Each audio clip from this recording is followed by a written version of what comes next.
का क्रोधी दुराचारी वन्य जीव हिंसक। गोकर्ण जी जो हैं, जिन्होंने गौ माता के गर्भ से जन्म लिया, एक ही संतान, एक ही घर में दोनों संतानें पल रही हैं, एक ही पिता का संरक्षण है, एक ही माता का प्रेम मिल रहा है, लेकिन दोनों में अंतर। गोकर्ण जी परम विद्वान हैं, पंडितों ज्ञानी, त्रिकाल संध्या करने वाले हैं, तीनों समय संध्या करते हैं, गायत्री जप करते हैं। और वहीं धुंधकारी नाम का प्रभाव। धुंधकारी कैसा है? बोले हिंसका क्रोधी, क्रोधी है, हिंसक है, अत्याचारी, दुराचारी। धुंधकारी महाखला, महाखल है। लोगों को कष्ट पहुंचाने में इसे आनंद आता है, लोगों को प्रताड़ित करने में आनंद आता है। छोटे छोटे बच्चों को पकड़कर ले जाता है, कुएं में उनकी परछाई दिखाता है, स्वयं आनंद होता है। जैसे ही बच्चा डर जाता है, उठाकर उसी कुएं में फेंक देता है। रास्ते में कोई सज्जन व्यक्ति मिल जाए, उसे मारता है, पीटता है, उसकी सारी वस्तुएं, उसका सामान छीन लेता है। ये स्वभाव है धुंधकारी का। आज घर पर शिकायतें आने लगी। आत्मदेव जी बड़ा दुखी हुए, समझाया पुत्र को, लेकिन ये समझने वाला नहीं है। आत्मदेव जी बहुत दुखी होने लगे, इतने दुखी होने लगे, इतने दुखी होने लगे कि महाराज आज आत्महत्या का पुनः विचार आ रहा है। क्यों? क्योंकि एक औलाद ही ऐसा रिश्ता है जिससे संसार का कितना भी बड़ा हिटलर क्यों ना हो, वो भी अपनी औलाद के आगे झुका है। ये वही आत्मदेव जी हैं जो एक दिन औलाद ना होने के कारण आत्महत्या करने जा रहे थे, और आज मन में विचार ला रहे हैं। क्यों? औलाद है तो ऐसी है इस कारण। महाराज इसके अत्याचार दिन प्रतिदिन बढ़ते चले गए। वैश्याओं की संगति करने लगा, बुरी संगति करने लगा। और संगत में पड़ना, महाराज संगत बहुत बुरी चीज है। हमारे संतों का मत है, शास्त्रों में लिखा है, संगत ही गुण उपजे, संगत ही गुण जाए। महाराज संगत एक वस्तु होती है जिसका नाम है पारद मणि है। पारद मणि की संगत का इतना प्रभाव है कि अगर उसमें आप लोहे को छुआ दें, स्पर्श करा दें, तो महाराज सोना बन जाता है लोहा। ये केवल संगत का प्रभाव है। संगत में, वैश्याओं की संगत में पड़कर धुंधकारी महाराज इतना ज्यादा अत्याचार करने लगा, इतना पापाचार में, दुराचार में पड़ता चला गया, अच्छे भले का, अच्छे बुरे का फर्क भूल गया। एक दिन घर पर आया, पिताजी से धन मांगा। पिताजी से धन मांगा, पिताजी ने जब तक धन था तब तक तो देते रहे, जब धन खत्म हो गया वो कहां से दें, कहां से लाएं? महाराज जब आत्मदेव जी ने धन देने से मना कर दिया, तो इसने अपने पिताजी पर ताड़िता न तेत, अपने पिताजी पर हाथ उठा दिया। अपने पिताजी को इसने प्रताड़ित किया, मारा।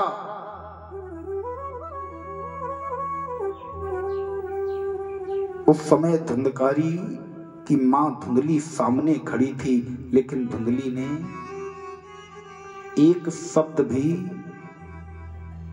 अपनी ममता के कारण एक शब्द भी धुंधकारी को नहीं बोला। ये अपने पिताजी को लगातार प्रताड़ित करता रहा, लगातार प्रताड़ित करता रहा, लेकिन धुंधली उस समय एक शब्द भी नहीं बोली।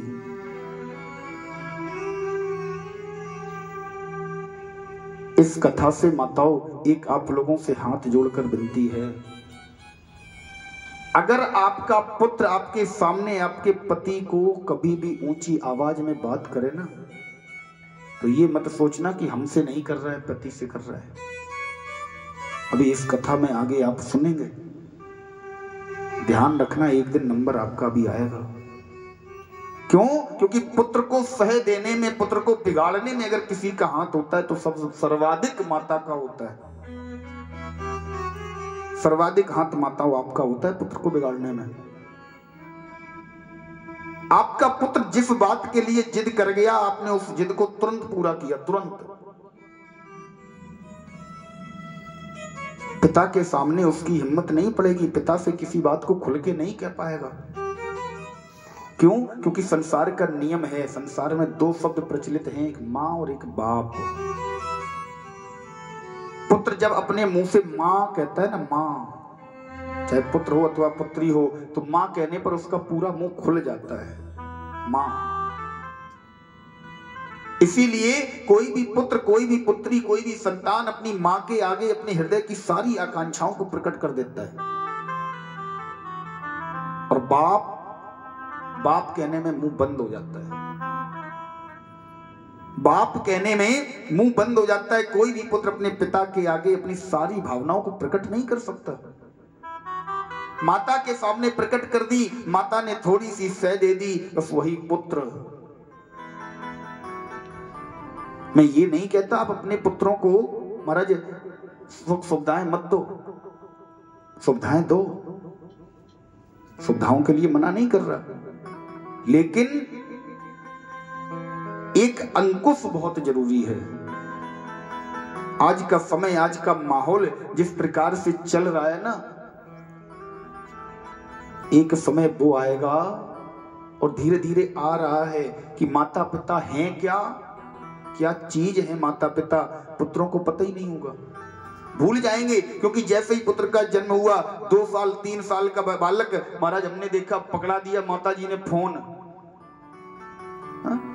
अब फोन में ही लगा है, मम्मी क्या है, पापा क्या है, उसे कोई मतलब नहीं।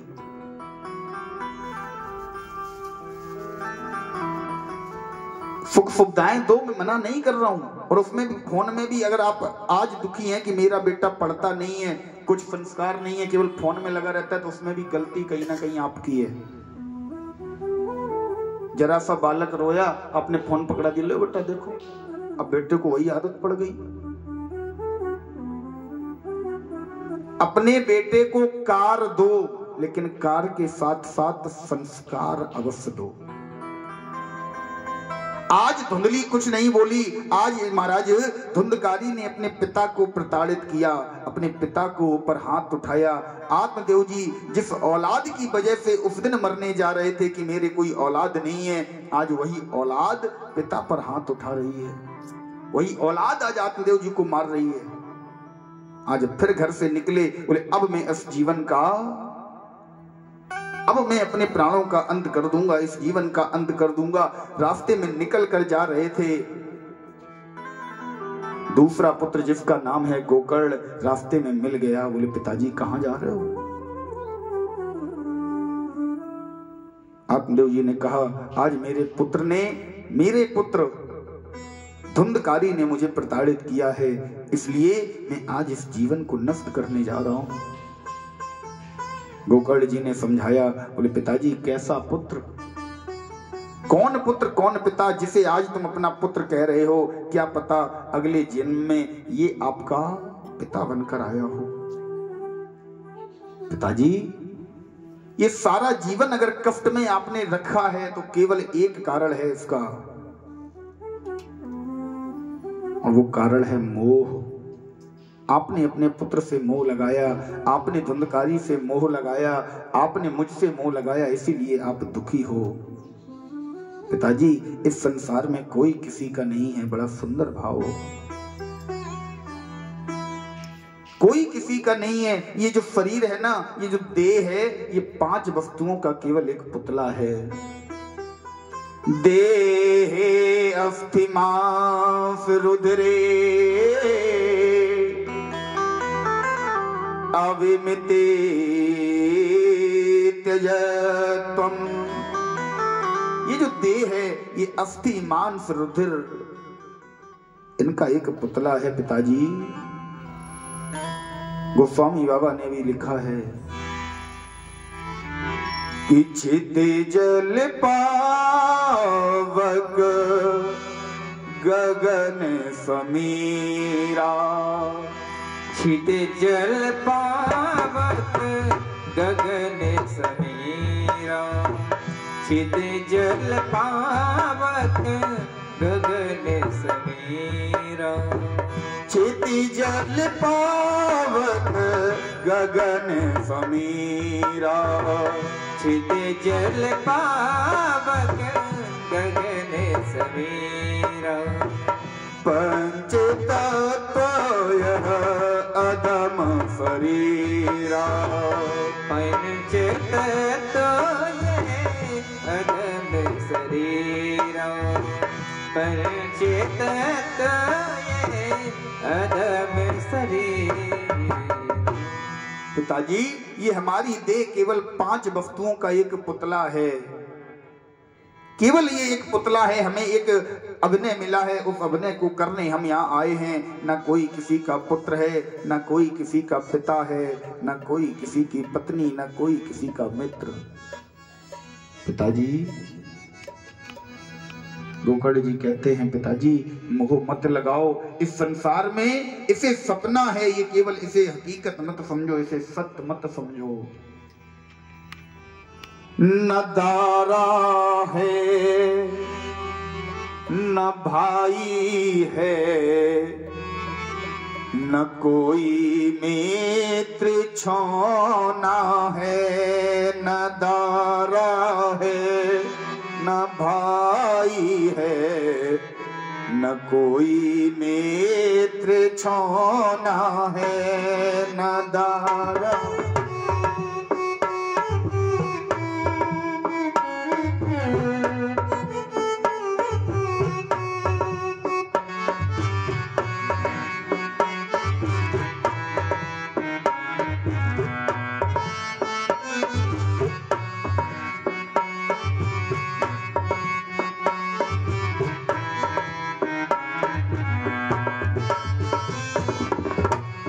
फकत ये जिंदगी अपनी,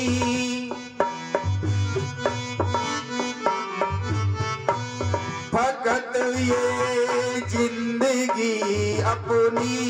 फकत ये जिंदगी अपनी।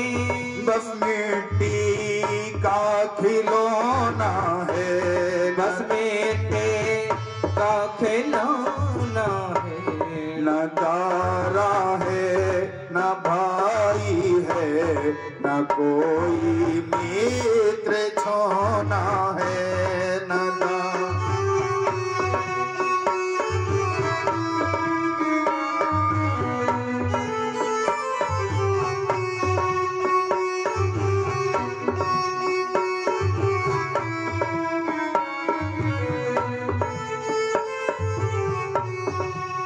आत्मदेव जी कहने लगे, पुत्र, आत्मदेव जी कहने लगे, पुत्र, इनसे मुझे आस है, ये मेरे जीवन को, ये मेरा पुत्र मेरे जीवन को अंतिम समय में मुखाग्नि देगा, मेरा जीवन संभालेगा। तो गोकर्ण जी ने कहा, पिताजी, जिन्होंने दुख दिया तुमको वो जीवन क्या संभालेंगे। जिन्होंने दिया तुमको वो जीवन क्या संभालेगा। जिन्होंने दुख दिया तुमको वो जीवन क्या संभालेंगे। जिन्होंने दुख दिया तुमको वो जीवन क्या संभालेंगे। चलेगा जब या यहाँ से तू तो कपड़े तक उतारेंगे। चलेगा जब यहाँ से तू तक उतारेंगे। चलेगा जब यहाँ से तू तो कपड़े तक उतारेंगे। चलेगा जब यहाँ से तू तो कपड़े तक उतारेंगे। यहाँ हर आदमी का आखिरी मिट्टी बिछौना है। यहाँ हर आदमी का आखिरी मिट्टी बिछौना है। न दारा है न भाई है न कोई मित्र छोना है।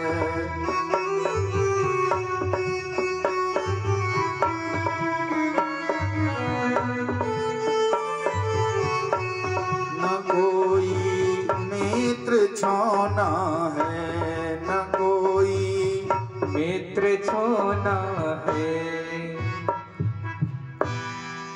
महाराज गोकर्ण जी समझाने लगे, हे पिताजी, ये शरीर नश्वर है, ये देह नश्वर है, यहाँ कोई किसी का नहीं है। जिसे तुम अपना पुत्र समझ रहे हो, जिससे तुम अपनी सदगति की उम्मीद लगाकर बैठे हो, आज उन्हीं की वजह से तुम घर से बाहर निकले हो। आपको लगता है जिस पुत्र ने आपके ऊपर हाथ उठा दिया, जिसे आप अपना पुत्र कह रहे हो, वो पुत्र आपके लिए पिंडदान करेगा, आपको मुखाग्नि देगा? पिताजी, यहां कोई किसी का नहीं है। इतनी प्रीत केवल अगर कोई है तो केवल उस परमात्मा को अपना बना लो। इस संसार के सारे रिश्तेदारों को छोड़कर, सारे नेह नातों को छोड़कर एक ही बात अपने मन में बसा लो, पिताजी, हमारे दो ही रिश्तेदार, हमारे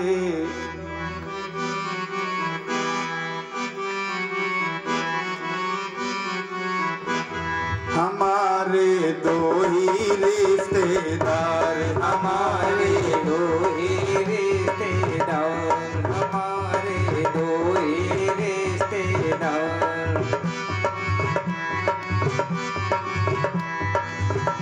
कौन? एक हमारी राधा रानी, एक हमारी राधा रानी, एक हमारी राधा रानी, एक हमारी राधा रानी। तुझे सांवरिया सरकार, हमारे दो ही रिश्तेदार, हमारे दो ही रिश्तेदार, हमारे दो ही रिश्तेदार।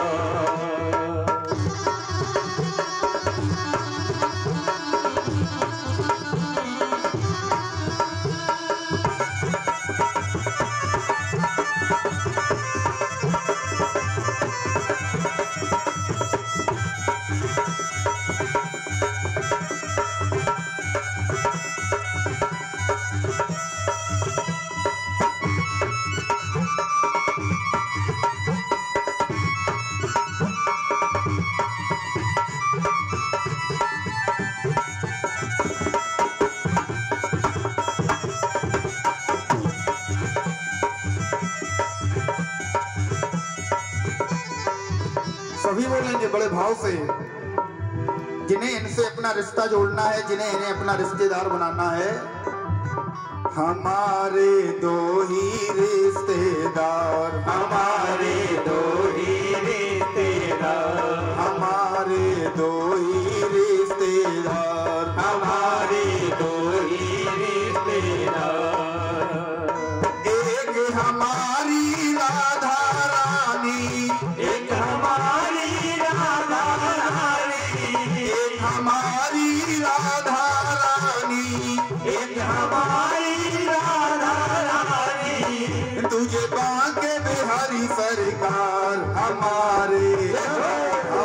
हमारे हमारे दो ही रिश्तेदार, हमारे दो ही रिश्तेदार, हमारे दो ही रिश्तेदार।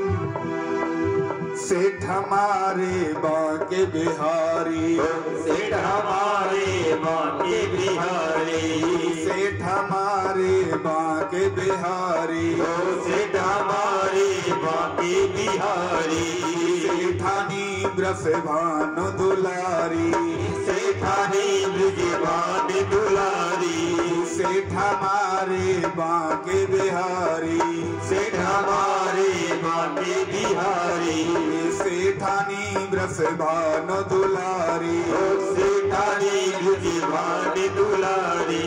जो कोई जपता राधे राधे, जो कोई जपता राधे राधे, जो भी जपता राधे राधे, जो कोई जपता राधे राधे, वो तो भव से पार हमारे हमारे हमारे दो ही रिश्तेदार, हमारे दो ही रिश्तेदार, हमारे दो ही रिश्तेदार, हमारे दो ही रिश्तेदार।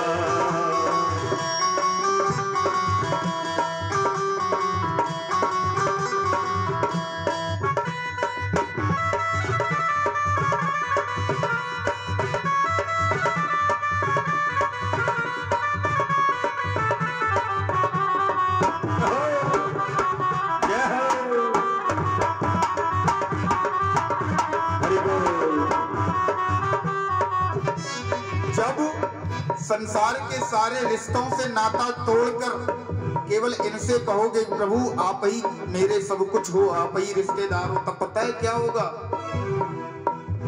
कितने लोगों को पता है इनसे रिश्ता जोड़ने के बाद हमारे साथ होगा क्या? क्या होगा जानते हैं? ना कोई चिंता ना कोई टेंशन, ना कोई चिंता ना कोई टेंशन, ना कोई चिंता ना कोई टेंशन, ना कोई चिंता ना कोई टेंशन। राधा नाम करो निज मेंशन, राधा नाम कहो जब पेंशन, ना कोई चिंता ना कोई टेंशन, ना कोई चिंता ना कोई टेंशन। राधा नाम है दिल में मेंशन, राधा नाम है दिल में मेंशन।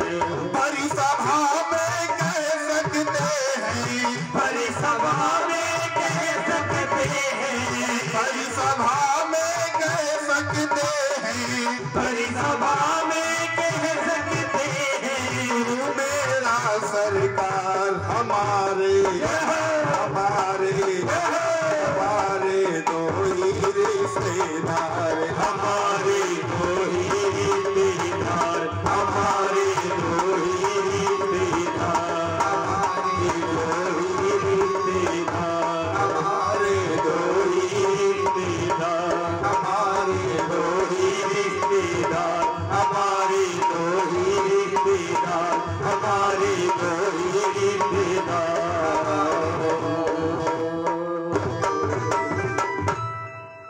गोकर्ण जी ने समझाया, बोले पिताजी सारे संसार से नाता तोड़कर केवल राधे रानी के चरणों में बिहारी जी से नाता जोड़ लो, इसी से तुम्हारा बेड़ा पार हो जाएगा।